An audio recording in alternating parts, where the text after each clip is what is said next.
تمام يا شباب، كل حاجه كده مفهومه؟ لو في اي حد عنده سؤال يقول. طيب تمام، يلا بينا ننتقل. معلش يا شباب، هو فاضل دقيقه واحده بس واللايف ينتهي. ادوني ربع ساعه او تلت ساعه بالكتير وهبعت لكم اللينك الجديد. يا جدعان يا جدعان، انا بعت اللينك، لسه في حد صاحي؟ يا جدعان احنا ورانا امتحان بكره، ما ينفعش كده يا جدعان.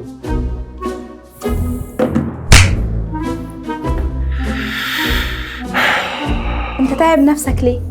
اعمل حساب على درسلي واختار باقة مناسبة لطلابك، وبدل ما الطالب يتلخبط ومش عارف يتابعك يقدر يشوف محاضراته بشكل منظم ويحضر لايفاته من غير ما تفصل. وكمان لايفاتك دي بتتسجل اوتوماتيك وبتترفع في التدريب بتاعك في مكانها، وده كله طبعا غير الامتحانات اللي انت هتعملها والواجبات كمان اللي هتعملها. ومش هكلمك بقى عن ان انت تقدر تحدد اشتراك الطالب باللي يناسبك وتعمل له كمان كود خصم لو عايز. يعني من الاخر ده سيستم عارف انت عايز ايه بالظبط. وكمان يا سيدي في خصم 20% على اي باقة انت هتختارها. طب ودول اوصلهم ازاي؟ بسيطة، ادخل على درسلي.com، اعمل حساب مدرس واختار الخطة اللي انت عايزها، اكتب كود الخصم وبس كده.